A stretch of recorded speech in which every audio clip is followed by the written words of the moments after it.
Everybody sit down. Relax. And, first, thank you all for coming here today for this announcement. We have our good and dear friend, Congressman Buck McKeon from California here. I like to refer to him as the chairman in waiting for the Armed Services Committee. Yes. He's currently the ranking member, soon to be the chairman. I'm delighted that he's here. He's been a very good friend all the way in from California. So excited to have him. I hear you were down in New Jersey this morning with John Runyon. Man, he's big. Look up. If you've ever met John Runyon, you know what I'm talking about. I think he's almost 6 feet 7 inches tall, and I hope well, that's all I need to say about him. He'll be a great addition to our congressional football team. And I didn't mention that to him in what position. He gets to play anyone he wants. Anyone he wants. And I also just want to identify a few people in the room, seated here and standing as well, many veterans who are here who have served our country or maybe even on reserve duty. But Don Smith, a dear friend who has been involved with our Academy Selection Committee for many, many years. I think he started back in the days of Don Ritter, through Paul McHale, through Pat Toomey, and now with me. And he takes good care of the Navy. Retired as a warrant officer. Yes, sir. And so he's just been a great leader for us. And by the way, we had a record year with young people going to the academies this year. We had 19 young people. I believe, well, I better correct that, 9 to West Point, I believe. 8 or 9 to West Point, 4, I believe, to Annapolis. 5 to Annapolis, and 4 to the Air Force, and 1 to the Merchant Marine Academy. It came out to 19. So we had a banner year, best year we've ever had, and a lot of that is attributable to Don's hard work. So thank you for that. Colonel Bill Harris, who has been very active with the Lehigh Valley Military Affairs Council, Military Officers Association, also a very good friend. Dr. Paul Bissio, who was Air National Guard, who served, who did a few tours of duty in Iraq. 4 tours. In fact, he was at Balad, where we have a combat surgical hospital. A very good one. I visited there, by the way. We have 2 hospitals, 2 major, I guess what I call level 3 hospitals in Balad, and also in Green Zone. In Baghdad, Baghdad ER, the Green Zone.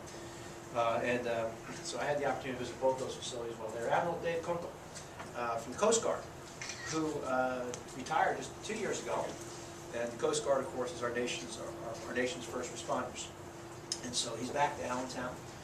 Glad to have him back to the Lehigh Valley, but retired and delighted that he is here today as well. Chris Grimm, a dear friend too, who had served our country. Bob Dede, very active Marine Corps Colonel, I should say. And just to point out a couple other folks in the room. John Brinson, of course, who was a West Pointer, and he needs no introduction. Actually, 2 guys from my congressional staff, Jason Lane, who's a Navy reservist, intelligence, did a tour in Iraq. Matt McConnell did two tours in Iraq. 2 tours in Iraq, Marine Corps. He just started working for us very recently. And so I wanted to acknowledge him. And any other veterans in the room, just raise your hands. But if not, thank you for being here. Just a couple things we wanted to touch on. This is obviously a very tense election this year. A lot happening, a lot of excitement. But I'm immensely proud to receive the endorsement of the Veterans of Foreign Wars, our political arm. Supporting our troops and our veterans is certainly one of the highest obligations that I have as a congressman. I take that duty very seriously. And I'm really delighted that I've been endorsed by the VFW and their political arm, because they do so much to represent our fighting men and women, both those who are serving currently and those who have also who have served and are now veterans. So I'm really pleased to have that support. It means a great deal. My principal opponent in this election has not been very clear in his priorities. He's actually been distorting my record, and frankly, in many cases, just completely untruthful about my record, particularly as it relates to our armed services and our veterans. In fact, he really doesn't talk much about any of these issues. And that's, I think, really what is even more troubling, whether it's on funding our troops in Afghanistan. And Buck can tell you more than anybody else how difficult it has been to fund our troops. We have tried to pass clean funding bills. It took us months just to get a clean funding bill You know, we didn't want to put cash for clunkers in it. We didn't want to put in a bailout of the International Monetary Fund. This was done almost a year and a half ago. You know, so we just want to have a clean bill to support our troops who are in harm's way in Afghanistan and Iraq, and without any unnecessary operational controls. We wanted to make sure that our commanders had the flexibility to do their jobs. Didn't want Congress micromanaging this. And when we finally got it done, but it took many, many months, and I feel sorry, very sorry at times, for our Secretary of Defense, Bob Gates, and his chief deputies, who literally pull their hair out, you know, as Congress dithers and delays. I mean, they have to reprogram dollars, and it's very hard to move money around, believe it or not, in the Pentagon. And so it's made life very, very difficult for all of us and for all of them. But my opponent, as I said, has not been forthcoming on any of these major issues, except to send out attack pieces just to try to condemn me on obscure procedural votes from years ago, suggesting that somehow I've not been helpful to our veterans. In fact, I wanted to just point out too, he went so far as to have pictures of troops with blood coming down their face, saying I've not been helpful. A fellow holding a prosthetic said we've not been helpful, and basically saying we're cutting their funds, which is nothing further from the truth.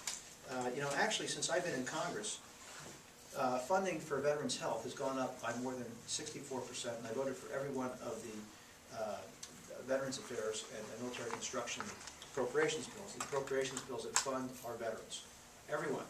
And you know, the funding levels have gone up substantially, actually, from about $29.5 billion for veterans' health to the current number of about $45 billion. I mean, that's how much it's gone up, but my opponent would have you believe we have actually cut that funding and taken away their TRICARE and taken away their benefits. It's simply outrageous, so outrageous so that I have a statement here from another colleague of ours, Sam Johnson, who was a 7-year prisoner of war in Vietnam, who should also know voted the same way I did on many of these same issues we just discussed. And he just offered this commentary, which will be released to all the press. I'm just going to quote him: "The baseless attacks against Congressman Dent are an outrage. As a 7-year prisoner of war in Vietnam, I find his opponent's attacks offensive and untrue. In fact, I voted the same way Congressman Dent did. The reality is, a vote for Charlie Dent is a vote against Speaker Pelosi and the out-of-touch, off-course White House. This administration wanted wounded warriors to pay for their own care. Charlie Dent knows better than that and stood up against the president's absurd idea." So Sam Johnson, you know, is firmly on our side, and proud to have his strong endorsement and support. He's down in Texas today, couldn't be here with us. But just a couple other things, and I want to thank again all the veterans here who have served. And